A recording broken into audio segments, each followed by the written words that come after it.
Hey, y'all. Welcome to Cross Politics Special Midweek Fix here on the Fight Laugh Feast Network. Pastor Toby Chop Knox. Hey. I'm the Water Boy. I like that beat. And Pastor Doug Wilson in the house. Do we even need an introduction? I don't think so. Hey. Ask and answer. Hey, I'll answer it for myself.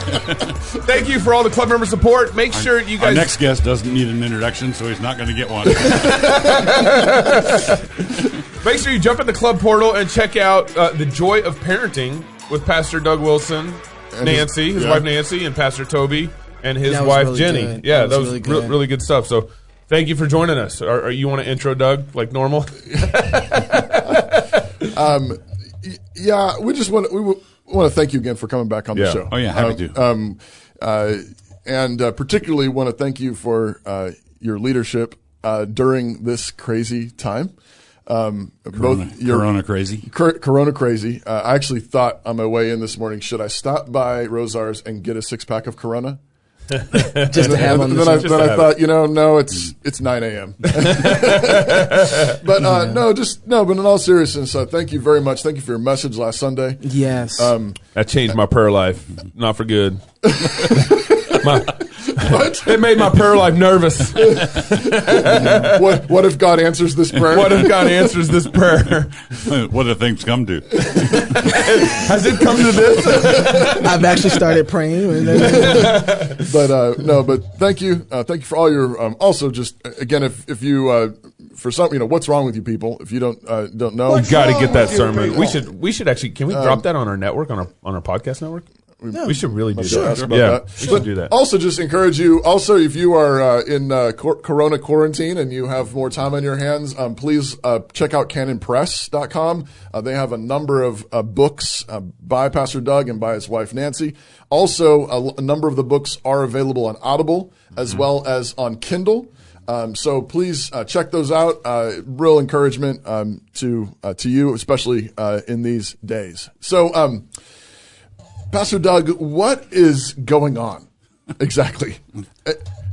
We're counting on you. Okay. So there are obviously a multitude of things going on, but there are basically three things going on simultaneously, and they are layers. And the top layer everybody sees. The next layer, more and more people are starting to see. And I don't think more than a handful of people are seeing the third layer. Okay, so what are those three layers? The first layer is the virus itself. Okay, the hot spots, the deaths in New York City. Yeah, the full hospitals. Yeah. The video footage of people being loaded into freezer trucks. Right. That kind of everybody knows. Oh no, and it really is happening. We know that there is a virus. It's a real thing. It's a real crisis. It's not the end of the world crisis, but it's a genuine crisis, depending on where you are. Yeah. There's different hotspots. Different hotspots. So that's layer one that everybody knows about. Layer two is would be the repercussions of the lockdown. All right. So numerous states have ordered their people to shelter in place. Our state included, right. Idaho's included. Non-essential services are and then you've got the weird glitches that like here in Moscow, the golf course is open, right? You're kidding. Even though it's snowing right now. Yes, April Fools. So should we have go church? Okay, I'll wait. So basically, you've got essential services. Then in California. Abortion clinics and pot shops are essential services. Right. They can remain open. Is that true in Washington State too? I mean, we have a pot shop just across the border. I don't know. Is Floyd's open? I'll check. Yeah. Okay. So that's the but the lockdown has thrown hundreds of thousands of people, probably millions of people, out of work. Right. A bunch of those people are marginal. In other words, a lot of those people are paycheck to paycheck. Right. They're on the lower to working class. Right. If you haul sheetrock for a living, if you're a waitress in a busy restaurant, and you just got laid off, that's it for you. Yep. So Nancy's hairdresser is self-employed, cuts hair for a living. That's her only source of income, and she's just flat shut down. Yeah. Okay. So So that's the second tier. That's the second the tier. economic catastrophe. Right. That we're and in now, the middle of.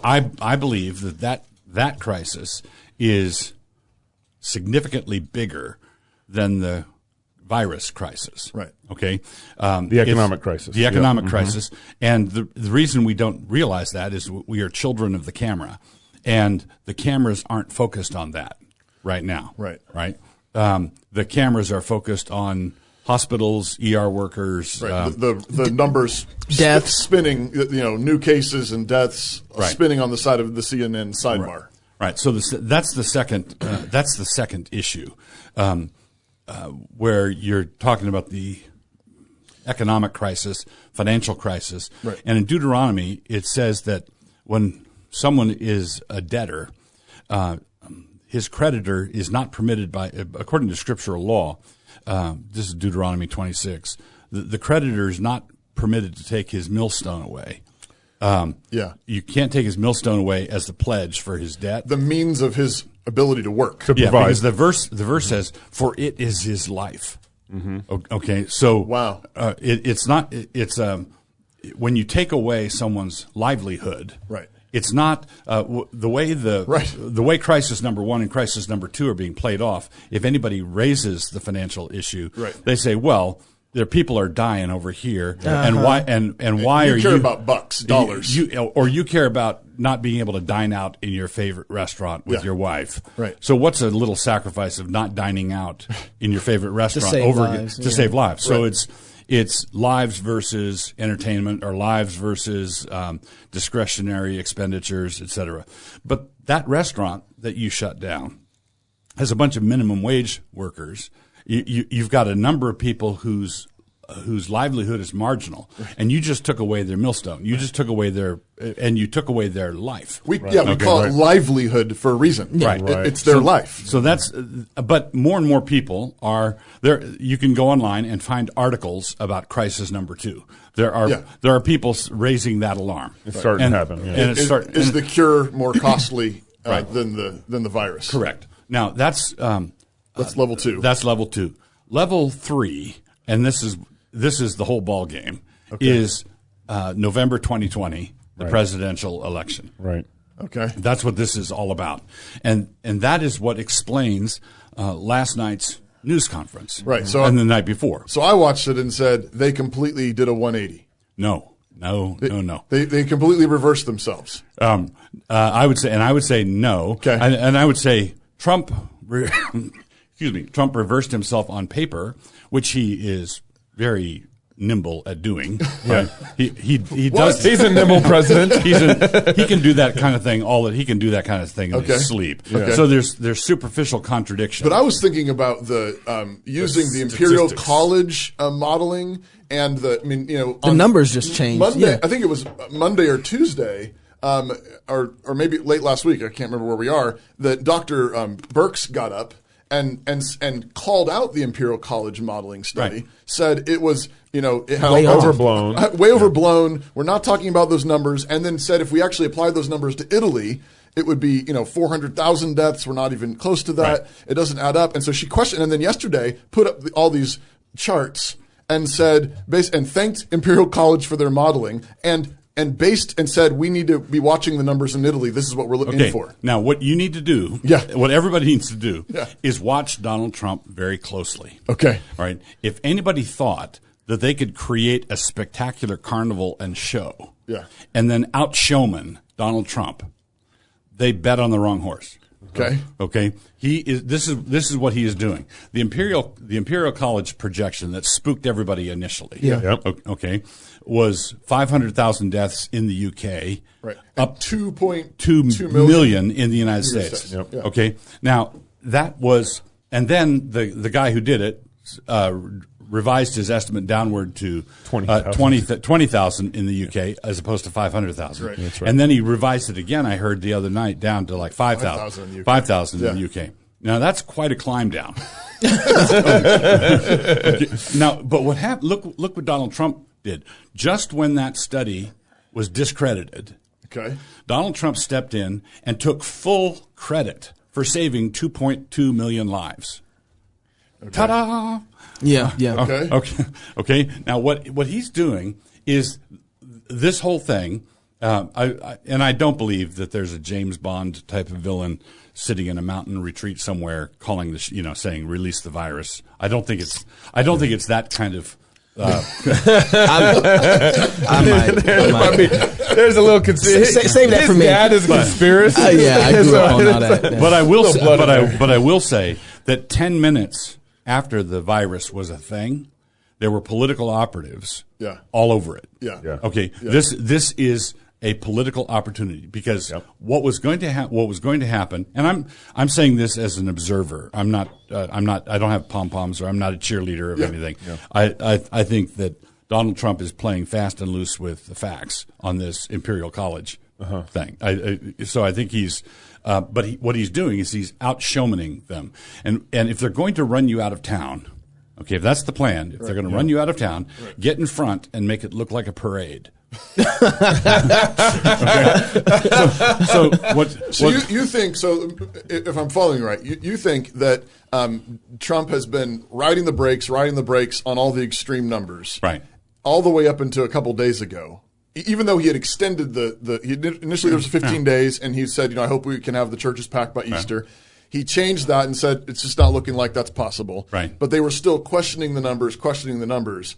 And then you're saying you think that the pressure got so heavy that he decided, okay, fine, I'll ride this wave.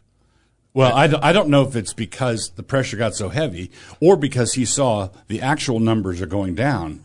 And so that if he takes credit for the rescue, the bigger the differential between the number of people who actually die and the worst case scenario, 2 million. The worst case. So initially, the worst case scenario, 2.2 million people dying on Donald Trump's watch. Yeah. Okay, that the thing that Donald Trump had going for him going into the election before all of this was the economy. Right. Yep, that was it. Okay, that was his. Right. That was his central campaigning. And that horse tool. got shot out from under him. That horse got shot. They're going to say that's the horse he's going to ride in on. We're going to shoot that horse. Right. Yep. And so that's what the media, the Democrats, everybody has been. It's been in their best interest to maximize how grim this is. Yeah. All right. So they've been pushing, such that Twitter will shut you if you tweet some optimistic report. If you say that quinine looks like a promising treatment, they shut you down. Yeah. All right. So there's this full court press saying we're going to make it look as dark and as grim and as bad as possible. Yeah. Okay. And I think it was all calculated to take Trump out. Yeah. Okay. Because the economy was his thing. Right. Okay. So all the people who don't like Trump's bombastic ways and they don't like his tweets and they like his judicial appointments, and they like the economy, but everything else. If you take the economy away, it's an actual race. Mm-hmm. Okay, right. So Trump was riding the brake against this full court press. Then, when it starts to look like, okay, we're going to come in, the UK is going to come in not like Italy at all. Right. Yeah. Right. Parts of the United States are going to come in like Italy, like New York City. Right. Looks pretty grim. But most of the United States is going to come out unscathed. All of a sudden, it's in Donald Trump's interest to maximize the threat that will not happen. Right. Okay. Yeah. And then he's the hero. Makes some sense. And now he's the hero. Right. Yeah. Okay? I've looked at this as, if the Kavanaugh debacle couldn't take Trump down, if Stormy Daniels couldn't take Trump down, if all these the impeachment process couldn't take Trump down, let's do some sort of biochemical warfare to try to take Trump down. And what Trump has done is he has flipped the whole thing. Yeah. Now the people up on that podium understand what a model is and what a model isn't. Mm-hmm. Okay, and they said that actually yesterday in the press conference. Yeah, they said models are only as good as the numbers that go into them. Right, and they were trying to explain this to very dim bulb reporters, and over and over again. So it's clear to me that that Dr. Fauci and Birx, and also I think Trump, understand what a model does and what a model doesn't do. Right, and what once the Imperial College model was discredited as a projection of who's actually likely to die, Donald Trump seized it as a campaign slogan. Yeah. I saved 2.2 million lives. Right. And the people who are wanting to take Trump out can't say, "You idiot, models are stupid," because that was their whole them as their weapon. That was their whole thing, Yep. right? Yep. They can't. He has taken that sword out of their hand, and he's turned it on them. So but help me with Dr. Birx, I guess. I mean, I can see Trump doing that. Right. Trump seizing it and saying, "Okay, you want this to mean a lot? Fine, it means a lot." Yeah. Right. And then I'm going to be the hero. Right.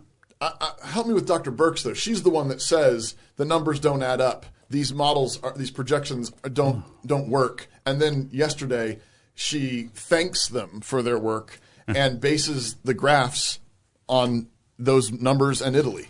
What Dr. Fauci said yesterday was, the way a model works is you feed these numbers into the one end and you get these numbers out the other end. Yeah. As time goes on, the model system is supposed to work in such a way as we get more data and it's a conveyor belt, and we continue to feed into the model. So Birx can, in good conscience, say this model was done according to the standards of the discipline. Right. It was okay that way. But as time went on, we found out that this assumption, that assumption, these other assumptions were erroneous.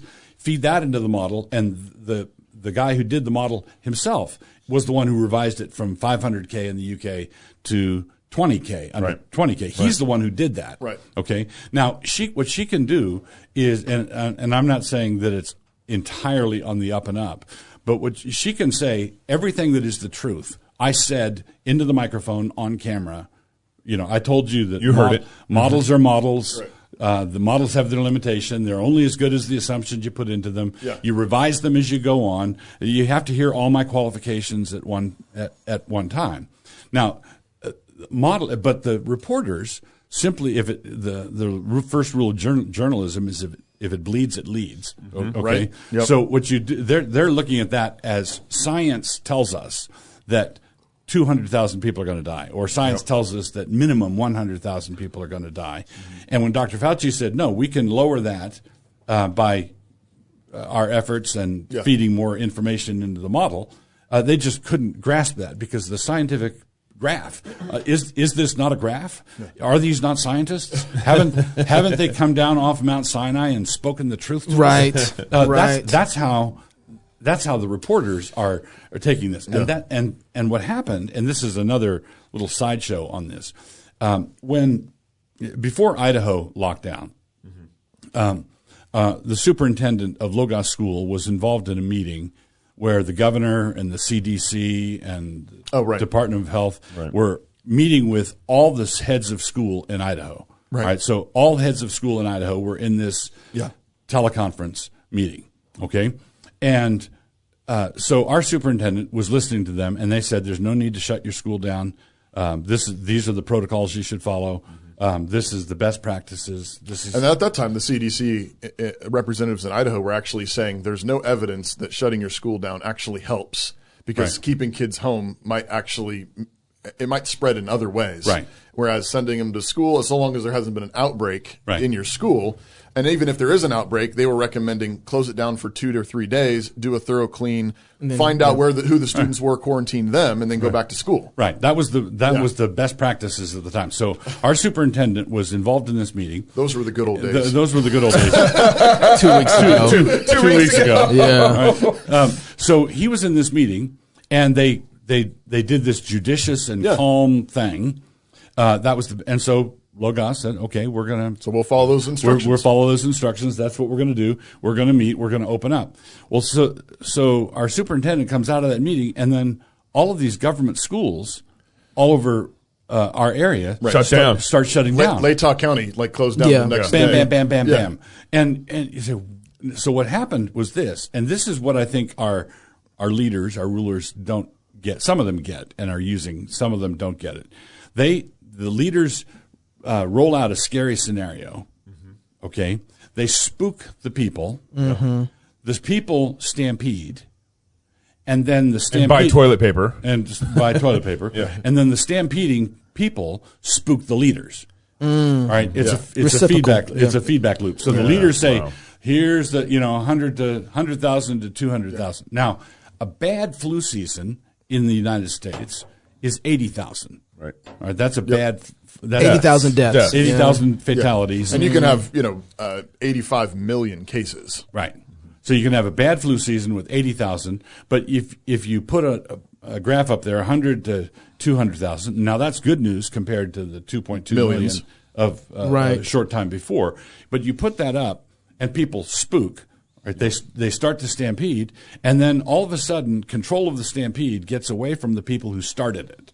Yep. And then they have to start following the people. The leaders. Why are we running? I don't know. Everybody's running. Right. You're running because you're running because you're running. So that I think is also a factor. So, and I think that leads us right into the whole issue then of, so this is going, let's say all that's going on, just take it, and then the government says, so no non-essential services closed down, but abortion clinics, of course, can stay open, pot shops can stay open, but golf courses can stay open. But churches can't meet. Right.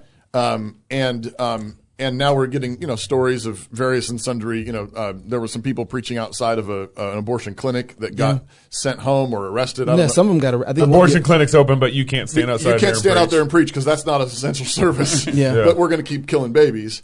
So how, when you're in the middle of that stampede, right, that then gets then the leaders get spooked and start clamping down to try to bring some kind manage that stampede and that panic. How do Christians respond to that moment where you have the looming threat of there's a virus and people really are dying and we don't want our hospitals overcrowded and and doing triage with ventilators or anything like that.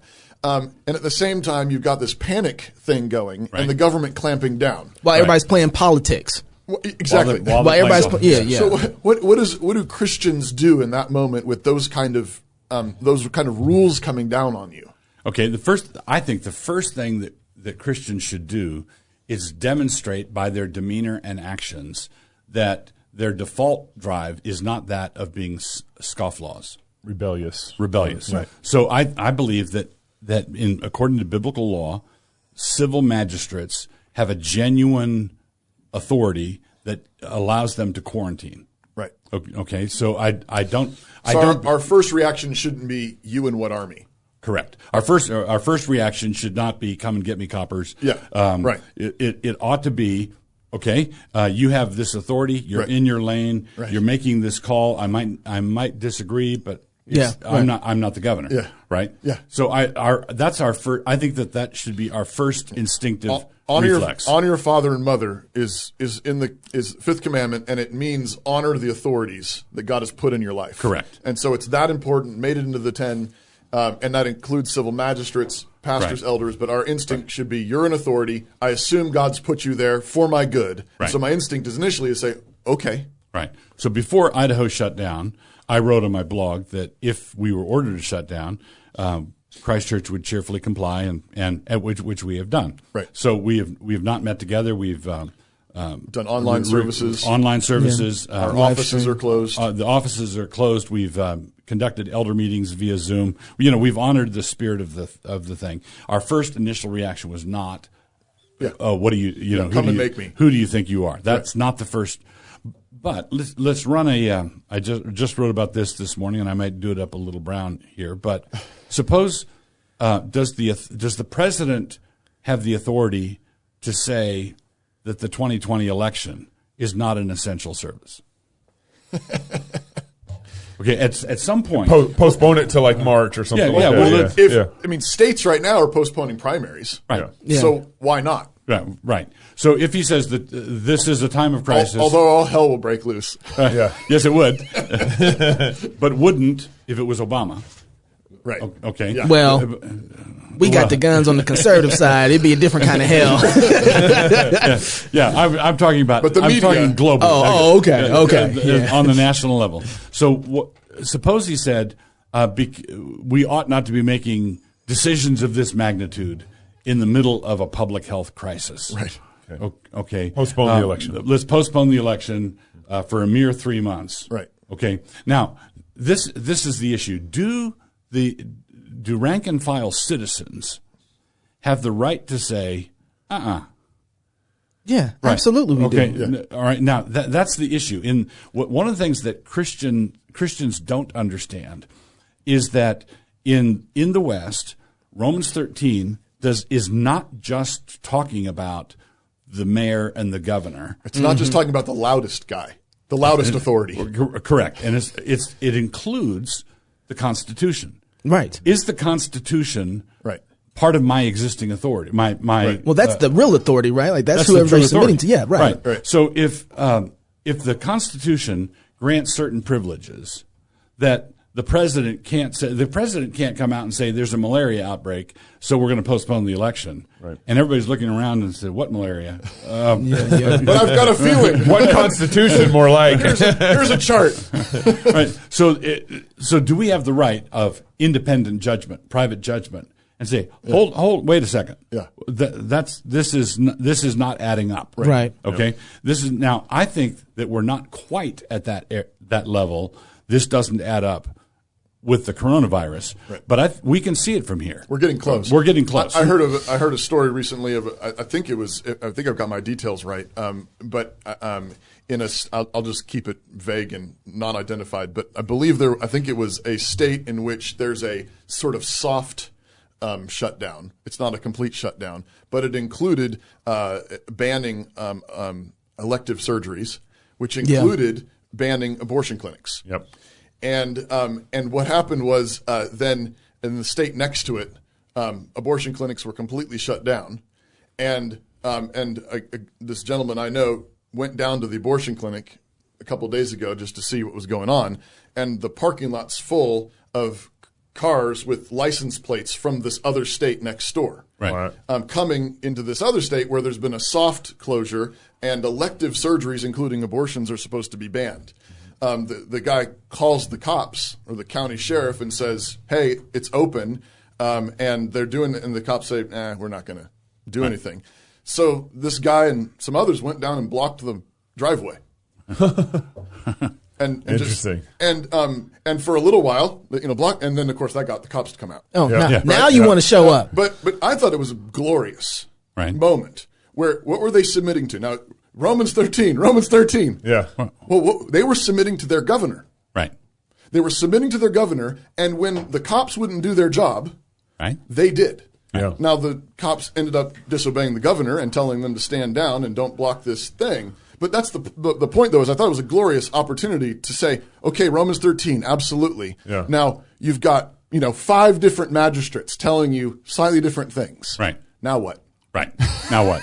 And at some point, the leaders of the church have to recover their authoritative voice. Right. Okay. So What's that?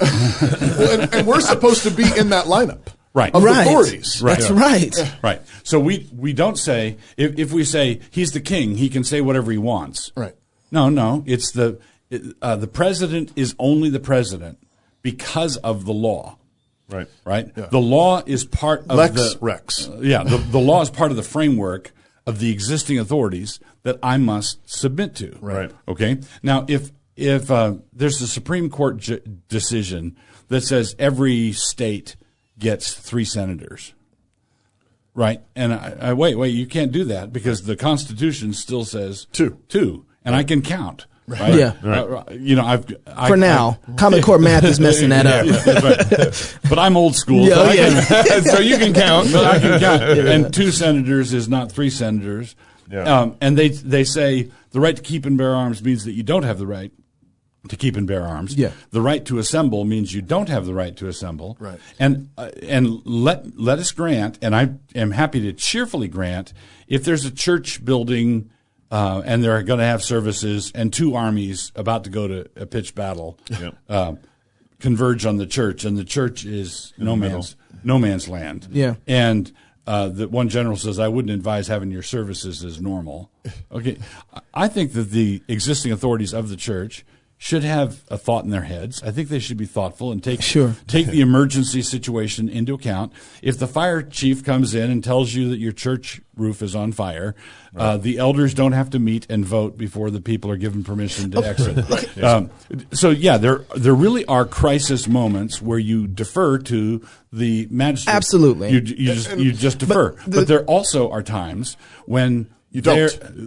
It gets ridiculous. Yeah. We're not there yet. Are we there yet? I think I can see ridiculous from there. It's like when the fire chief has come in for the third Sunday in a row. Instead, there's a fire on your roof, and you go out and you say, "Well, where's the fire?" Well, and this gets us to Florida. Yeah. This gets us to Florida because Rodney Howard Brown, he just got arrested the other day for having church service. Church service. Now, when I first read this, I was like, okay, charismatic, maybe a little early on. No, not he's beyond charismatic. Yeah. So he's a barking revival. Sure. So there's a part of me that's like, right? But then I also think, what happens though if somebody else who is Orthodox decides to do the same thing? You all saw that the Liberty Council picked him up. They picked up his case. Liberty Council did. And it looked to me like, based on the Liberty Council's response, the Liberty Council he'd been in touch with Liberty Council ahead of time. Yeah. Right. They because they made a number of provisions. There was 6 feet between everybody. They had I think the police touched a hot stick.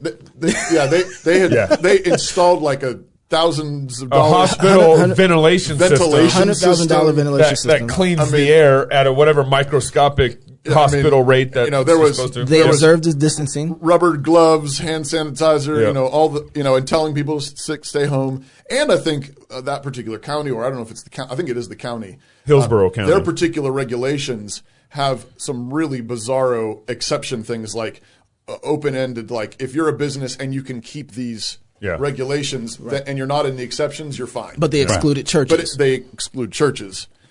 So I think he sees that and is like, so the fact that he is a whacked out charismatic doesn't mean that he's not shrewd. Right. And there could be other details in this that are going to come out. Yeah. Sure. But the point is, at some point, the dam is going to start to break. Yep. And it's going to, and I don't think that the Christian church ought to be in a Me Too position all the time. Right. So when the first coronavirus panic starts, we shouldn't be the Me Too, Me Too, Me Too. And then when the kickback resistance economically starts, then we're Me Too, Me Too. Yeah. Where's the church leadership on this? Right. So we're just following the mob if that's the case. Yeah, we need to. So the thing is, you don't want to only meet when you cannot be falsely accused. Right. Okay. Right. So what is it you're afraid of? Okay. Are you afraid of actually giving someone the virus, or are you afraid of being accused of having given someone the virus? So the early Christians were accused of being cannibals. We're going to be accused of all kinds of things, and we cannot fear man that way. We have to do everything that we can that is responsible, responding to the civil authorities. Right. But when it gets redonkulous, and it is visibly, demonstrably so, right, and the studies start to come out, where it's not just a Romans 13 thing. It's also, what about the medical professionals in your congregation? Right. They're authorities too. They're authorities too. They have something to say. So you take what they say into account. You take what the civil authorities say into account. You look at the public debate that ought to be going on. And so when there are voices like Robert Gagnon's or Peter Hitchens or people like that who are stridently opposing the abandonment of civil liberties, or they're stridently opposing that, we should welcome those dissenting voices. We should hear what they have to say carefully. We shouldn't vilify them. We should hear them out. And when their arguments make sense, we should lend our voices supporting those arguments. So what does leadership look like then right now with the church? Preaching, worshiping, and we still have venues for doing that. Right? My fear is the pushback can come a little too late. What Rodney Howard Brown is doing, look, I know he's whacked out and he might be a little too early, but I don't even think, right now what I'm seeing, I don't even think churches consider that much of an option though, do they? I think I lost my sound. Uh-oh. Oh, we hear you. Hand me your wire. And so what I'm concerned about is like, I don't know if there's a thing that would even spark churches to even say, guys, this is the time now to stand. They don't know where that mark or that line even is. Yeah. So if not now, when? Well, I mean, right? yeah, there has to be some sort of. Watching through history, there's always been a time where you waited too long or you didn't see the sign, and now you're too far into it and you can't get out of it. Right. And one of the things you have to take into account is you don't want to lead the way into the breach and look behind you and discover you've lost your people. You don't have any sheep there. So in one sense, you're saying we don't have the numbers. In one sense, people don't even know. We have to start with educating our people. Yeah. Teaching our people what are the principles involved. This came on us fast. We're playing catch up to a certain extent. I don't think that and of course it gets to the point where if they say down the road, Robert Gagnon points out, if we have ceded to the civil magistrate the authority to shut down churches because of a pandemic, right? Yeah. What's next? Will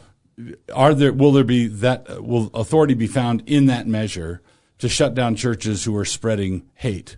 Is not hate worse than a virus? Right. Right. What's next? He's taken. I keep going back to Rodney because he's taken all the precautions. Right.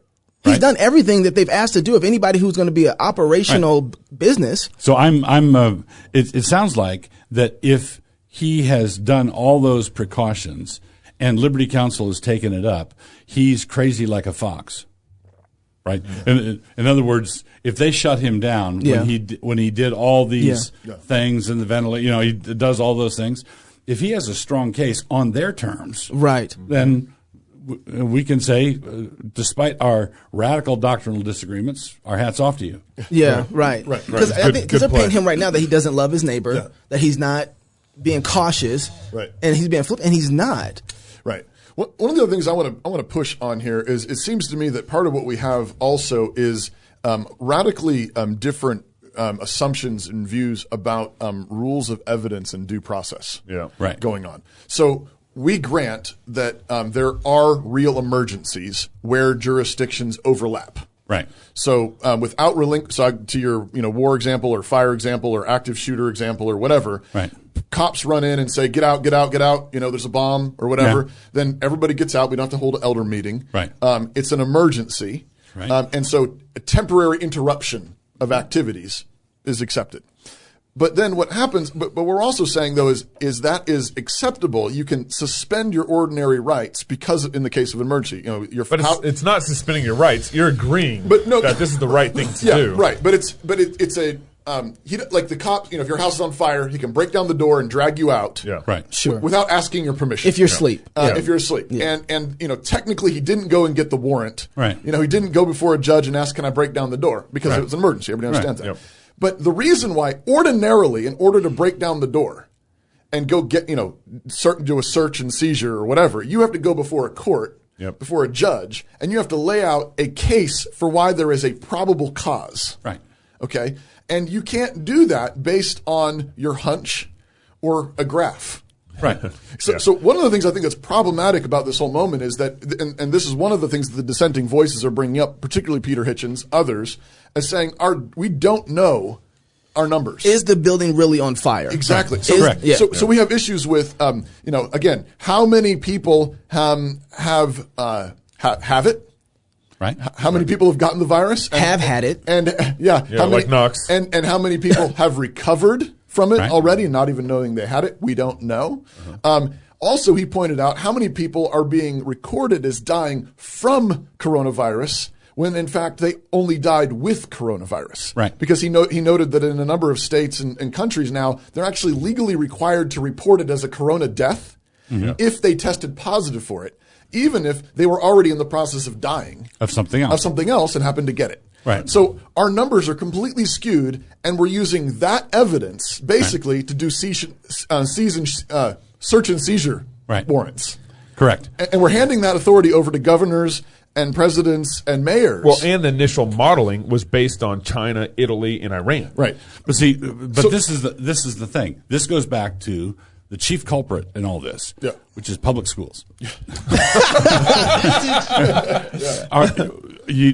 People need to be taught to think, analyze, take apart an argument, weigh the evidence. They have to be taught the principles of justice, biblical justice. One side seems reasonable, Proverbs 18:17, until you hear the other side. But we live in an era dominated by feelings. And the issue is, if you feel scared, that's your reality. Right. If you feel panic, that's your reality. Right. Everything you're talking about has been run on us for the last several decades with regard to climate change. And that's actually what I wanted to get to. All the same foolishness. Right. Only so I described in the other day somewhere. I said that climate change is their ground game. The coronavirus has been their 2-minute offense. Yeah. Exactly. But that's what's happening. So there's there's nothing stopping. It's the exact same thing going for them to run the climate change thing. Right. And this is how many people will die. Right. If you don't stop flushing your toilets now. And here's the thing, the climate change fiasco has shown us over the course of decades that you cannot be revealed at the end of the game as a false prophet. Right. Yeah. Okay. Yeah. And it's the same thing. There's in the Bible, a false prophet is revealed when what he predicted didn't come true. Didn't come to pass. Yeah. And when he predicted something and it comes to pass, and as it says in the Old Testament, and everyone who hears of it, their ears will tingle. Yeah. Right. There's a certain kind of exhilaration or adrenaline rush that you get in Scripture when the prophecy is made. The prophet calls the shot, and Micaiah says to Ahab, "If you come back safely, the Lord has not spoken through me." Right. This is the adrenaline rush comes with the fulfillment of the prophecy, or not. Right. There's a certain kind of personality, and the Christian world has this personality also in the Hal Lindsey circuit. Right. Yep. Yeah. Mm-hmm. The world's going to end tomorrow. Where the adrenaline rush comes not at the point of fulfillment, but at the point of prophecy. So you get a room full of people. Yeah, that's right. You get a room full of people, and you say the polar caps are going to be melted within 2 years. Mm-hmm. And a gasp goes around the room. That's right. And because of climate change, there's going to be 10 times more hurricanes, and a gasp goes around the room. Everybody's taking notes. You've been around charismatic services, huh? I feel like I'm at church again. And so take my money. Dispensational, but there's a certain kind of personality that Paul Ehrlich, who published The Population Bomb back in the 60s, is still going strong. Just like Hal Lindsey is still going strong. Oh, man. In other words, you can make 10 false prophecies in a row. Yeah. And because you're feeding a peculiar lust that the people have to be excited with doom and gloom now. Right. As long as you're able to feed that lust, they're going to put up with you. And the reason that is happening is because Christian preachers, Christian teachers have not instilled in their people the idea of the correspondence view of truth, objective truth matters, relativism is false, postmodernism is false. This whole thing, this whole operation is one grand charade. And we've catechized Christians now for decades in this, particularly in our worship. Mm-hmm. And particularly in the idea that worship is primarily a feeling. Right. Worship is primarily an experience. Right. And you've gone to worship if you had the experience, if you had the feeling, which is not at all what the Bible actually teaches. Right. The Bible teaches that worship of God is obedience.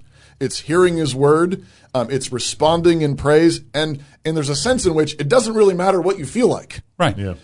He's working that out. And of course, we are human beings with feelings, and He wants our feelings to be obedient. They've got to be on the altar too. But they are not the altar. They are not the altar. But if you can't catechize Christians for decades in that, which is why when you said public schools, I'm amen, and exactly. But my thought was, I think even prior to that, it was the church worship. And we've catechized people into saying it's a feeling. That's what your truth is. Right. Is an experience and a feeling, which is why they can stand up and show you the graph. They can show you incomplete numbers and missing data.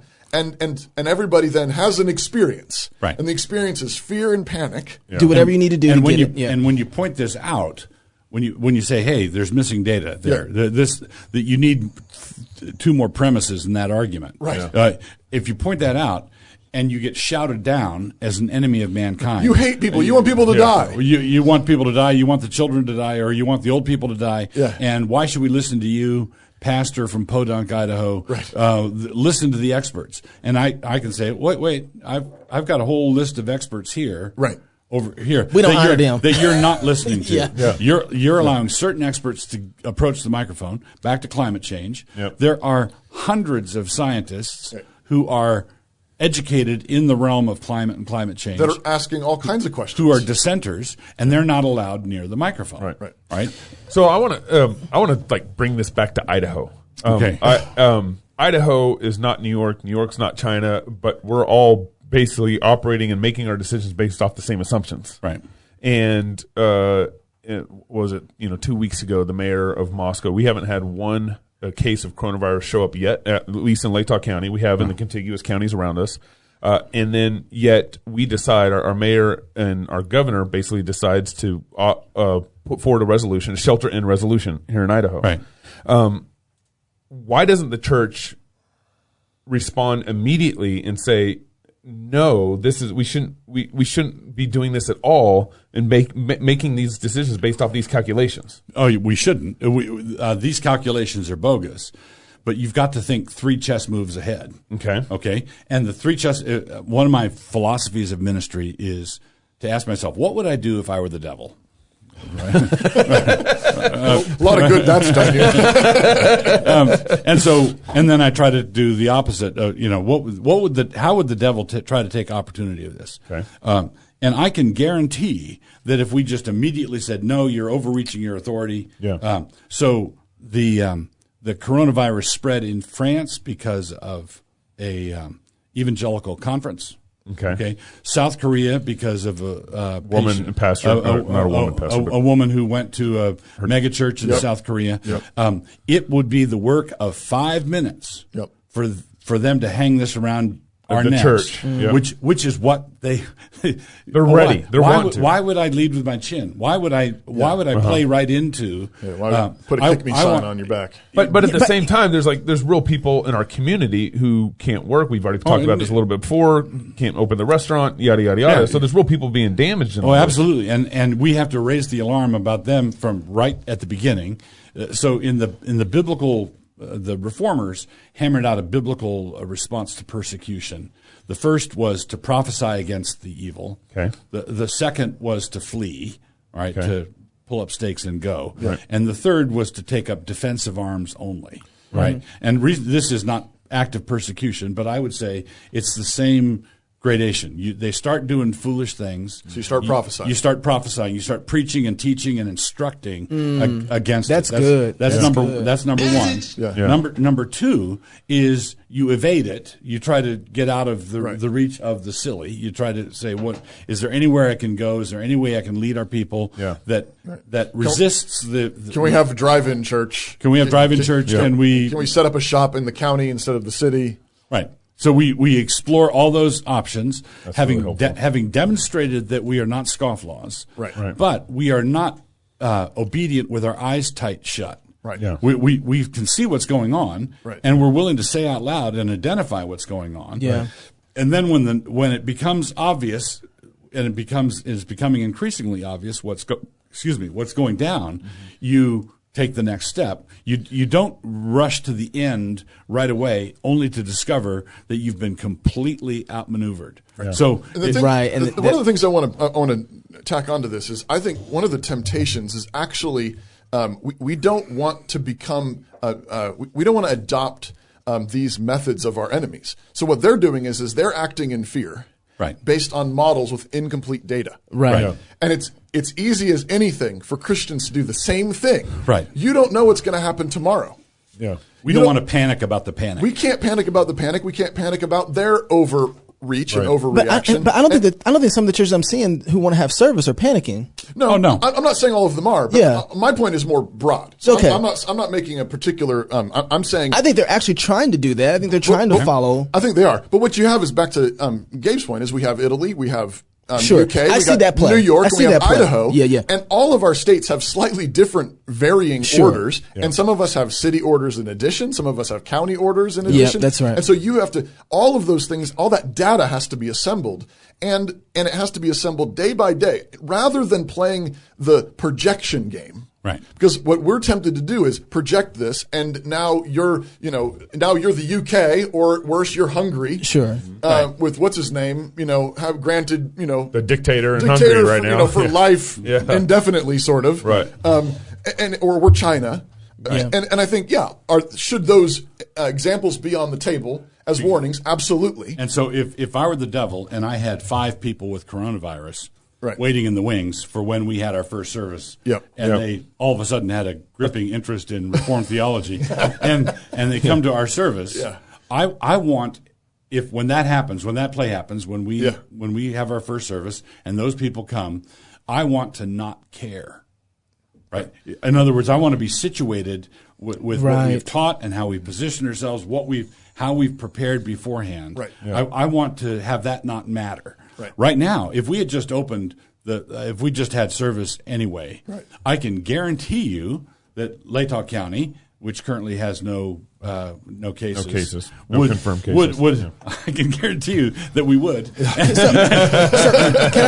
I can guarantee, and it would be in our church. And it would be because of Pastor Stupid. Right.